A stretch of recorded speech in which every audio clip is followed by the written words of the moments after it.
Eu vou convidar você a abrir a sua Bíblia, por favor, no Evangelho de Lucas, capítulo de número 8.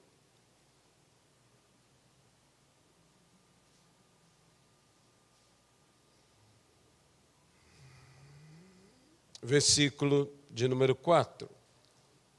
Afluindo uma grande multidão e vindo ter com ele gente de todas as cidades, disse Jesus por parábola: eis que o semeador saiu a semear.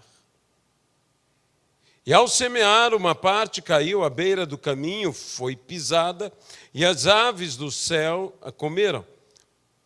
Outra caiu sobre a pedra, e tendo crescido, secou por falta de umidade. Outra caiu no meio dos espinhos, e estes, ao crescerem com ela, a sufocaram. Outra, afinal, caiu em boa terra, cresceu e produziu a 100 por 1. Dizendo isso, exclamou: quem tem ouvidos para ouvir, ouça. Versículo de número 11. Este é o sentido da parábola. A semente é a palavra de Deus. Versículo de número 10. Respondeu-lhes Jesus: a vós outros é dado conhecer os mistérios do reino de Deus. Aos demais se fala por parábolas, para que, vendo, não vejam, e ouvindo, não entendam. Que Deus possa abençoar a sua palavra em nossas vidas, no nome de Jesus Cristo.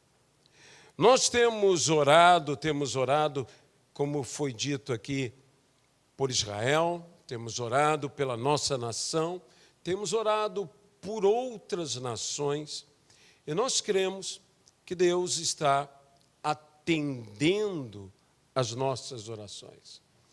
Nós cremos que devemos confiar no Senhor. Confie no Senhor, que se você está orando, tenha certeza de uma coisa: Deus está agindo, Deus está realizando, Deus está fazendo coisas. Quando Jesus esteve aqui, quando Jesus caminhou por esta terra, quando Jesus ministrou, em diversas vezes as multidões foram até Jesus. E nesse dia em especial, que claramente se vê que era uma multidão expressiva, nós não temos ideia de quantos eram, mas os povoados, as cidades, saíram a ter com Jesus para ouvi-lo. E Jesus, então, falou esta parábola que, quando você lê os evangelhos sinóticos, quando você lê tanto Mateus, Marcos e Lucas, essa parábola foi literalmente proclamada, anunciada.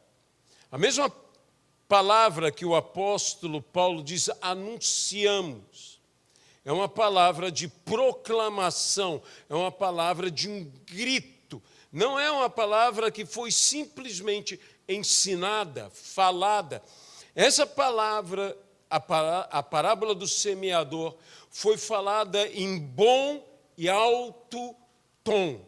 Jesus falou alto, para que se ouvisse bem esta palavra. Jesus, como que bradou a palavra da parábola do semeador. Então, eu creio que esta palavra deve ser extremamente importante. Extremamente importante, porque normalmente o Senhor se sentava e com mansidão falava, mas essa palavra foi falada num tom de voz diferente, numa intensidade de voz diferente. Jesus, em plenos pulmões, proclamou. Para você ter uma ideia de como isso é algo intenso, o outro lugar que Jesus falou desta maneira foi diante do túmulo de Lázaro. Você pode imaginar a intensidade. Porque Jesus também falou alto. Jesus bradou diante do túmulo de Lázaro. Jesus chamou: Lázaro, vem para fora. E Lázaro veio para fora. E aqui Jesus está falando na mesma intensidade, na mesma altura, com a mesma impostação, com o mesmo peso. Outro lugar que a Bíblia usa também essa intensidade de voz do Senhor Jesus foi quando Jesus completou a obra do Calvário. E que diz, bradou, ou em alta voz, disse: está consumado. Esta é uma palavra sumamente importante. E Jesus, então, diz: saiu o semeador a semear. E percebam muito bem que Jesus diz: saiu. Em momento nenhum, Jesus falou desse semeador voltando, mas saindo, como o que tivéssemos que fazer é um ato de sair. Quando Jesus, após a ressurreição, falou aos seus discípulos e disse para que eles fossem e pregassem o Evangelho, que eles começassem em Jerusalém, fossem por toda a Judéia, Samaria e até os confins da terra. Ele fala no gerúndio, ele diz: indo, preguem o Evangelho em todo o lugar, a toda criatura. É o mesmo agir da parábola do semeador. Eu creio verdadeiramente que quando Jesus falou aos seus discípulos: vão, e indo pelo caminho, preguem o Evangelho, eles devem ter se lembrado da parábola, da grande parábola, da parábola importantíssima, de uma parábola que parece que estava sendo conduzida, acima de tudo, aos discípulos de Jesus. Então eu digo, acima de tudo, a nós. Semeiem a palavra em bom e alto tom, em todas as partes. Semeiem à beira do caminho, semeiem nas rochas, semeiem nos espinhos e semeiem na terra boa, mas semeiem em todo o lugar. Prosperará na terra boa, mas semeiem em todo lugar. Eu não tenho o direito de deixar de semear.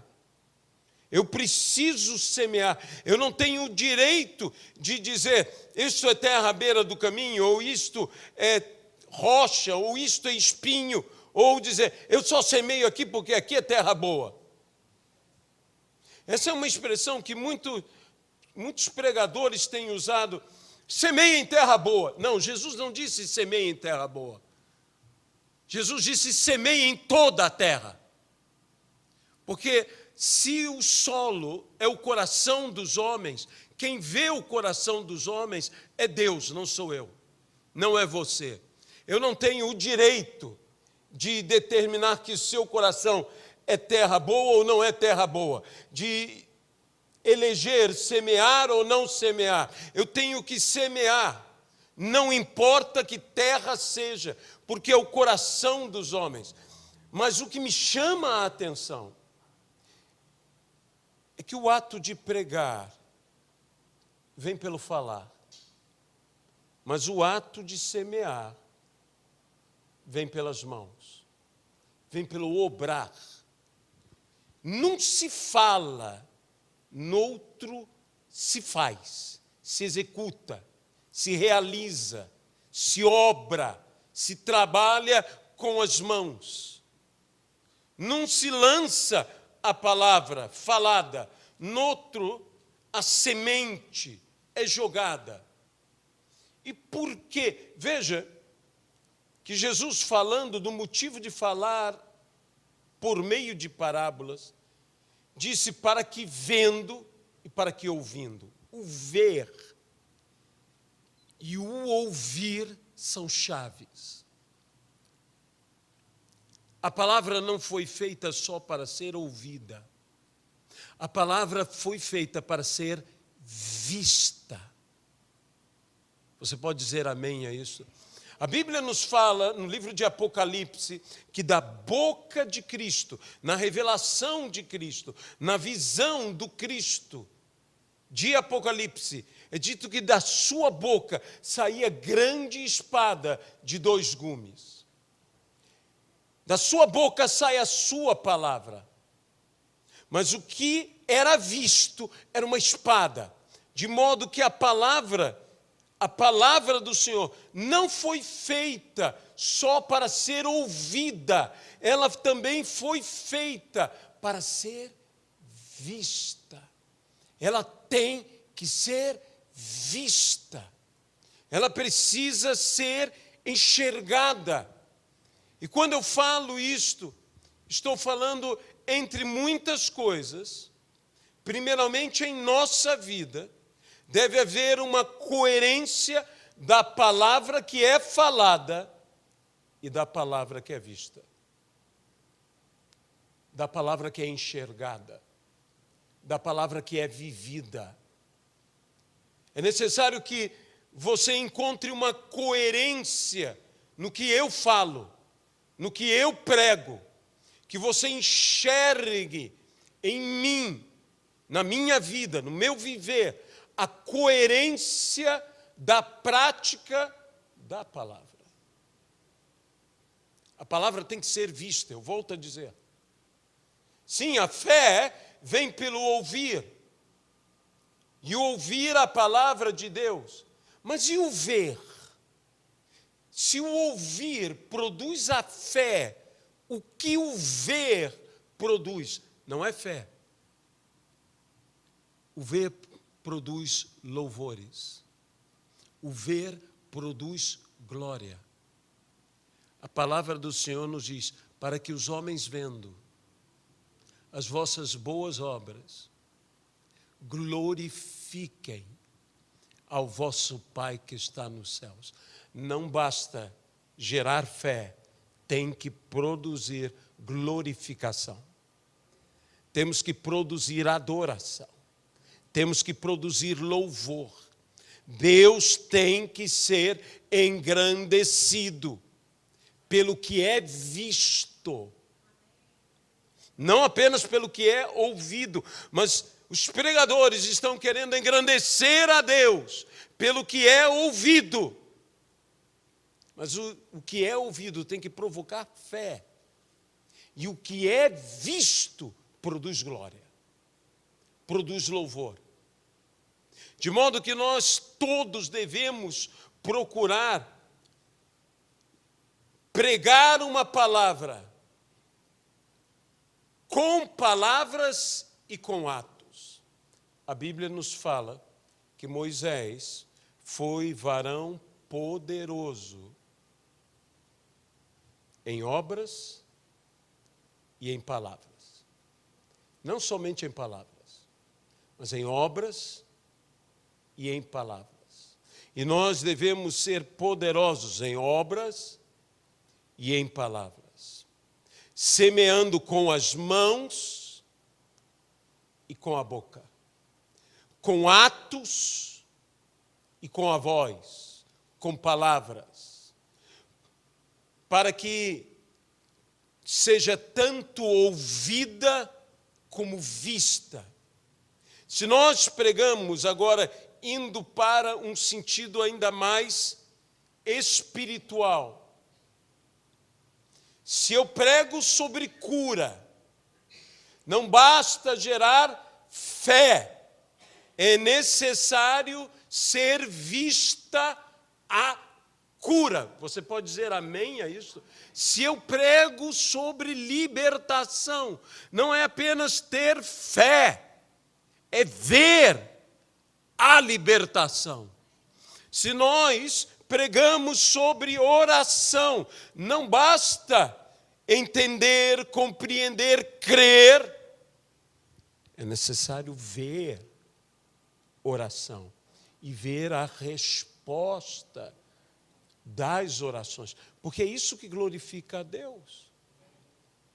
Eu ouço, eu tenho fé, mas eu obro, e as boas obras fazem com que os homens glorifiquem a Deus. Eu preciso ir além de palavras. Eu preciso que a palavra seja além de ouvida, ela seja vista. A Bíblia diz que eles, tendo partido, pregaram a palavra em toda a parte, cooperando com eles o Senhor e confirmando a palavra por meio de sinais que se seguiam. A palavra gera fé, mas a fé gera milagres. E nós temos que ter uma pregação acompanhada de sinais. Uma pregação acompanhada de milagres. Não basta crer que o cego vê, é necessário que o cego veja. E é necessário que vejam o cego vendo. É necessário que vejam o surdo ouvindo. É necessário que vejam o mudo falando. É necessário que vejam o endemoniado sendo liberto. É necessário que vejam o morto ressuscitando. É necessário que vejam o leproso sendo limpo. É necessário que creiam, e porque creiam, vejam. Não é porque vejam, creiam, mas porque creiam, vejam, para que Deus seja glorificado.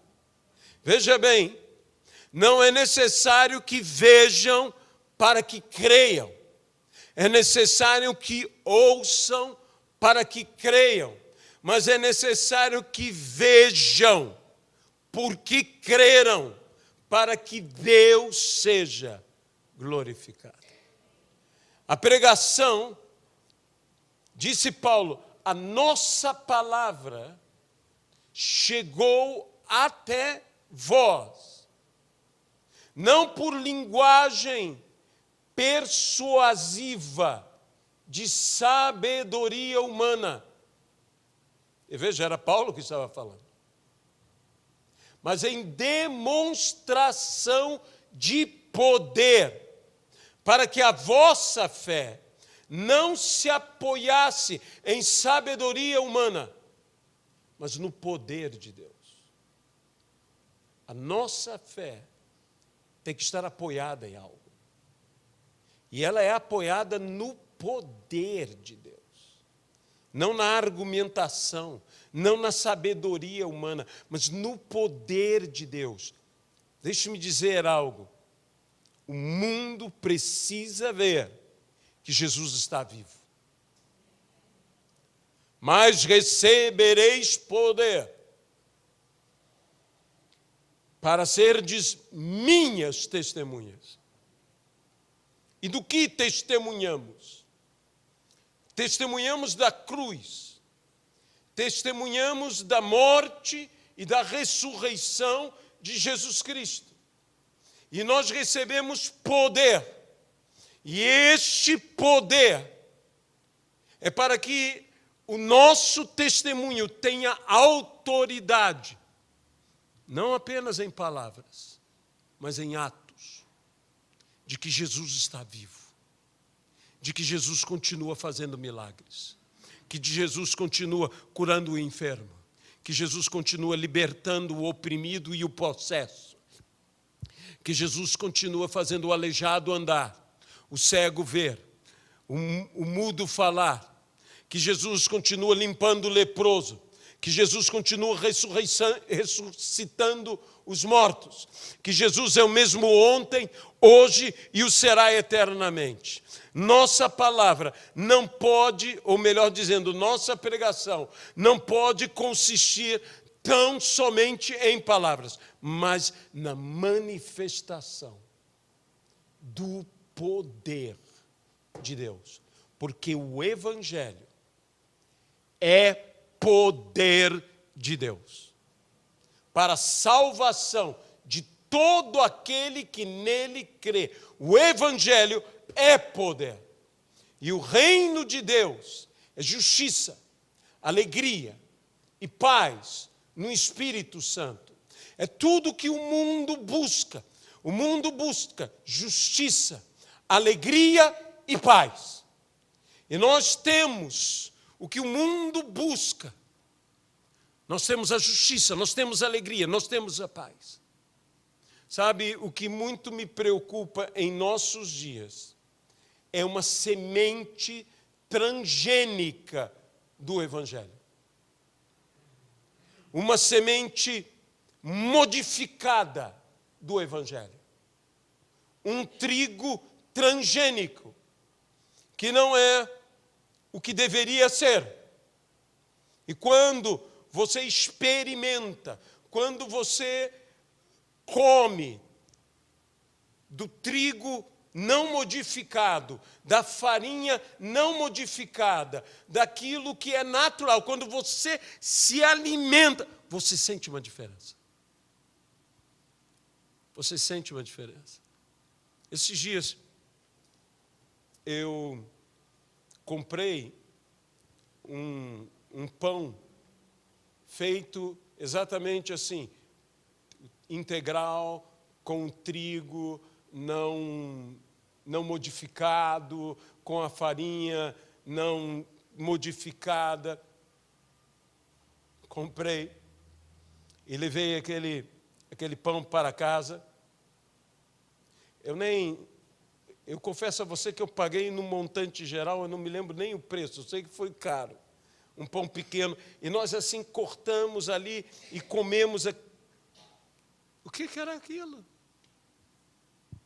Era completamente diferente do que nós comemos, do que nós estamos comendo alguma coisa, meus irmãos, que já não é o que deveria ser. E o Evangelho está acontecendo a mesma coisa. O Evangelho está com uma semente transgênica, uma semente transformada. E as pessoas que experimentam o pão feito da verdadeira semente do Evangelho dizem: um minuto, o que é isto? Eu não conhecia isto. Eu não sabia o que era isto. Pessoas estão sendo pessoas criadas dentro da igreja. Estão se surpreendendo com os rudimentos da fé,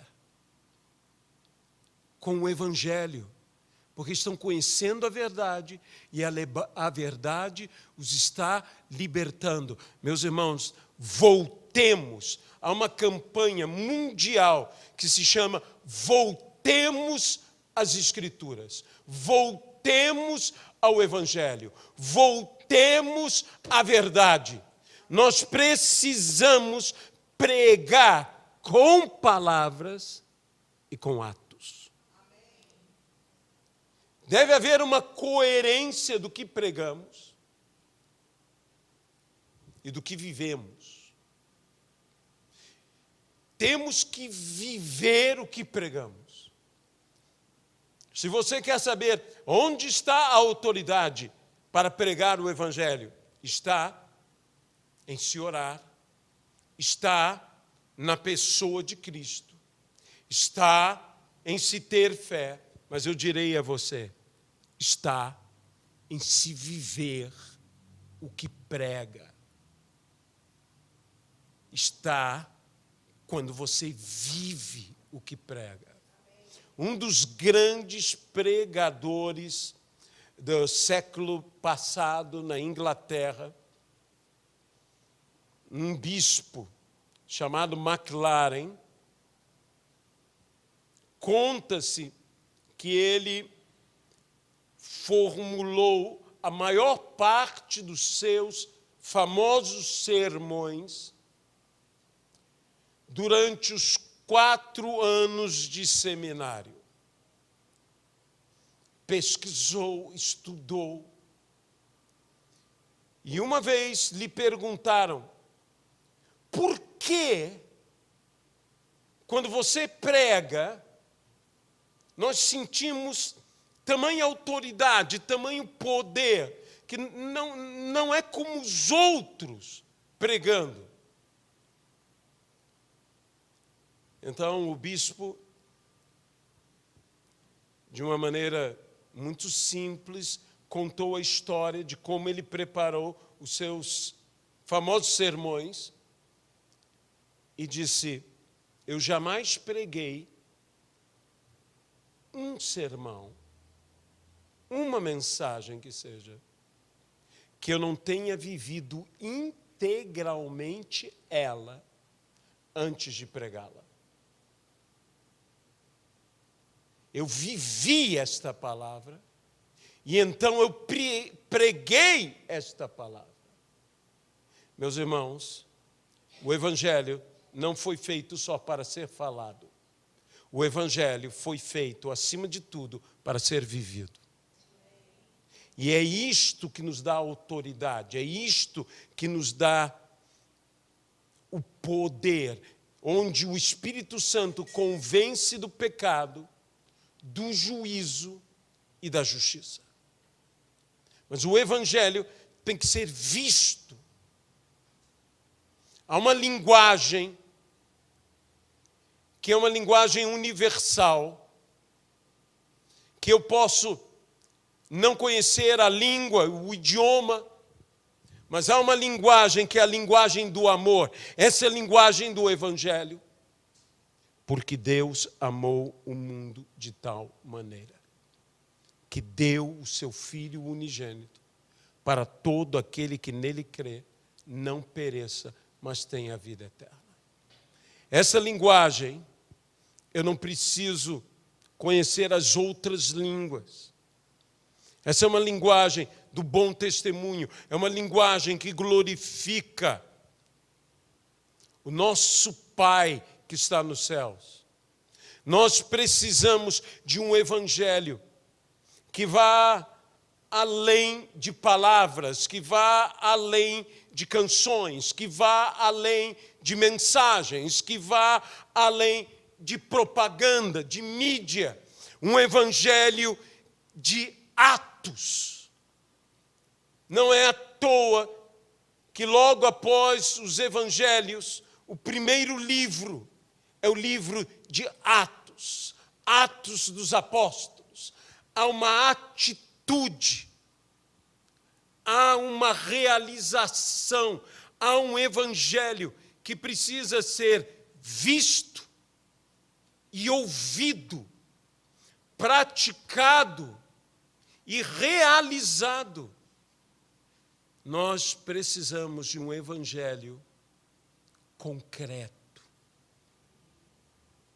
Um Evangelho que as pessoas possam tocar, possam ver, possam ser abraçadas por esse Evangelho, possam ser envolvidas por esse Evangelho.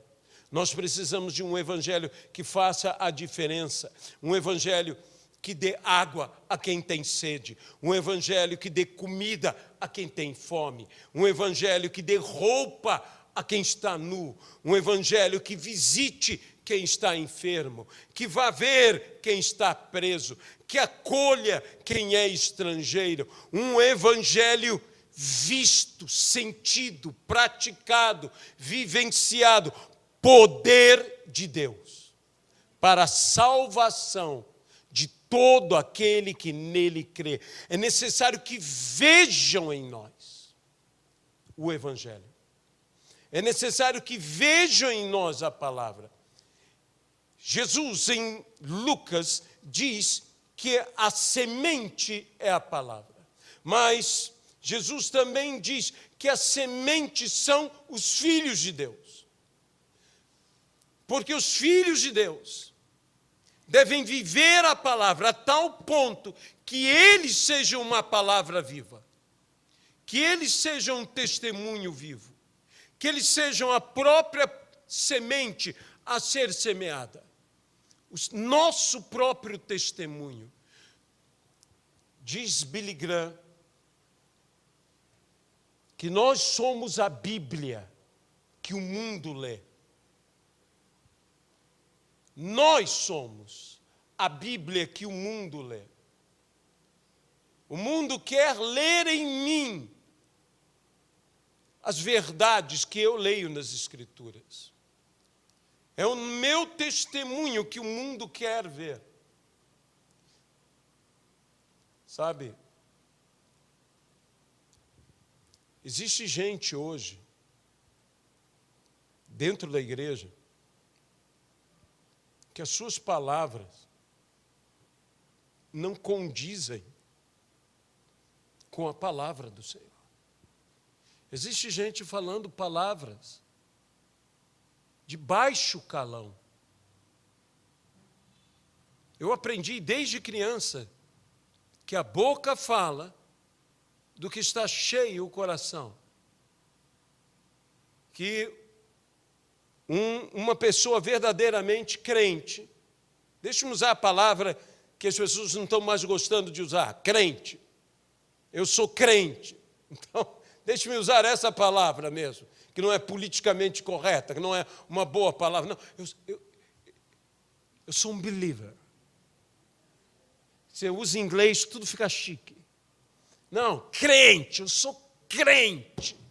Bíblia. É o que eu sou Bíblia. Eu carrego esse livro preto, e boto debaixo do braço, e ando pela rua com essa Bíblia. Mas eu quero ser uma Bíblia. Era tão interessante que eles nos chamavam de Bíblias. Mas isso é que nós devíamos ser mesmo, Bíblias que caminham, Bíblias que falam, Bíblias que vivem, Bíblias que testemunham, Bíblias para serem lidas neste mundo, por gente que não vai ler esta palavra, se não ler no que eu vivo, no que eu pratico. E eu me lembro desde pequeno, não fale palavrão, mas hoje eu encontro um monte de crente que falam umas palavras que eu digo, que é isso que está acontecendo conosco? Ah, mas você... Não, deixa-me dizer uma coisa. Nós temos que parecer santos e nós temos que ser santos. O importante é ser santo, não é parecer santo. Mas eu não posso ser santo e parecer não santo. É importante ser santo e parecer santo, porque senão não adianta ser santo, que a pessoa não vai crer que você é santa. É necessário darmos um bom testemunho. É claro que eu estou falando nos valores mais importantes. Mas a Bíblia diz, se você não é fiel no pouco, como é que você vai ser fiel no muito? Nós hoje estamos com uma mensagem que é assim, seja fiel no muito. Deus não está preocupado com o pouco. A Bíblia diz, seja fiel no pouco. E aí você será fiel no muito. Então nós estamos querendo ser fiéis no muito, sem ser fiéis no pouco. Impossível isso. Impossível. Você tem que ser fiel nas coisas pequenas. Você tem que indo com seu carro, não estacionar no lugar errado. O que tem de crente que bota o carro em shopping center, eu sei que parece uma besteira o que eu vou falar, mas coloca na vaga do idoso, na vaga do deficiente, na vaga da mulher grávida, e bota o carro, diz, não, mas que isso todo mundo faz? Não, você não faz. Você não faz. Eu posso ouvir um amém de vocês? Você não faz. Você não faz. Ah, que besteira pagar imposto. Dai a César o que é de César, dai a Deus o que é de Deus. Ou você crê que Deus vai te abençoar e que se Ele precisar, Ele manda um peixe e você tira a moeda da boca do peixe, mas que você vai pagar o imposto, você vai. Ou você acha que aquilo está ali só para nós lermos e dizemos que história bonitinha esta. Não, é para nós vivermos. Eu quero ressuscitar mortos. Eu conheci, já está com o Senhor, Bênção e da Roça, um pregador nigeriano, um homem muito interessante, que começou o seu ministério aos 14 anos de idade e que ressuscitou mortos. E um amigo meu que foi à igreja dele, este meu amigo conheceu 7 pessoas que foram ressuscitadas por este homem. Eu acho maravilhoso, mas eu também quero ressuscitar mortos. Eu não quero somente dizer, ele ressuscitou morto. Eu também quero ter a experiência de ressuscitar mortos. E eu espero que você também deseje ressuscitar mortos. Deseje curar enfermos. Deseje libertar vidas. Deseje que o sobrenatural se manifeste. Meus irmãos, olha, nós temos que ser gente pronta para ser usada por Deus. E o que vier ao nosso alcance para fazer, nós devemos fazer. Quando minha tia Thelma, minha tia Lúcia, minha tia Cintila estavam lá na igreja do meu primo Márcio, lá eu ainda não era pastor, né? Só estavam lá porque eu ainda não era pastor. Então, estavam lá na igreja do meu primo, lá no Leblon, elas todas moravam no Leblon. Veio uma senhora na igreja, manifestou um demônio, era daqueles demônios trabalhosos e tudo mais. Foram chamar as 3 irmãs, elas desceram lá e foram resolver, dar conta do recado, e o demônio estava lá e não saía. Tia Thelma então disse, tragam-me azeite, tragam-me o óleo. E as pessoas olhavam um para o outro, não tem azeite. E o que vocês têm aí, meu filho? Tem maionese. Vai maionese mesmo. E tia Thelma pegou maionese e agora você vai sair na base da maionese. E esfregou maionese naquele demônio e disse, sai. E sabe o que aconteceu? Saiu. Saiu na base da maionese. E meu irmão, a Bíblia diz, você fará coisas ainda maiores. Tem gente que expulsa com azeite, mas tem gente que já está expulsando com maionese. Você fará coisas ainda maiores. Nós temos que ter um evangelho que seja visto e não só ouvido. Nós não podemos estar aqui apenas falando que o Senhor traz solução, que o Senhor salva os casamentos, que o Senhor salva a vida, que o Senhor pega o desesperado, que não tem esperança alguma, e lhe dá uma nova esperança de vida. Nós temos que ver tudo isso acontecer. Nós temos que ver o que a Bíblia diz, creia no Senhor Jesus Cristo e serás salvo tu e toda a tua casa. Toda a tua casa será salva. Você verá aquele que não se converteu até hoje, ele vai se converter, ele vai entrar nessa igreja, ele vai dizer, Jesus Cristo é o meu Senhor. Porque o evangelho não foi feito só para ser crido, ele foi feito para ser vivido, para ser visto, e sendo visto, Deus ser glorificado.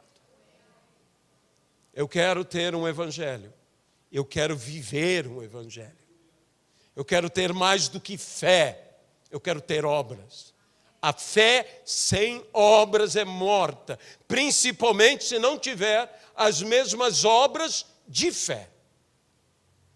A manifestação da fé em sinais, em prodígios, em maravilhas. A Bíblia diz que Paulo pregava e Deus fazia pela mão do apóstolo milagres extraordinários. Na minha infância, eu vivi com a igreja um grande período que a igreja entrou em avivamento. Eu cresci vendo milagres, demônios sendo expulsos,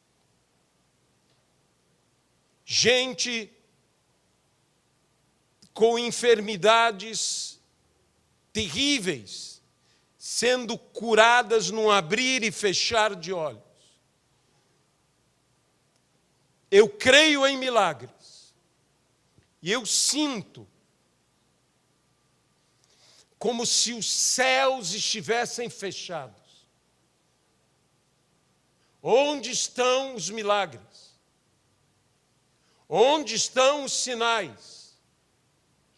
Onde estão as libertações? Onde estão as profecias? Onde estão as visões? Meus irmãos, Deus não mudou. Ele é o mesmo ontem, hoje e o será eternamente. Se Ele não mudou, é que nós mudamos. É que nós estamos com um evangelho muito falado e pouco vivido. Mas eu quero te desafiar nesta noite a vivermos o evangelho. A vivermos um evangelho não só de boca, mas de mãos. E imporão as mãos sobre os enfermos, e eles serão curados.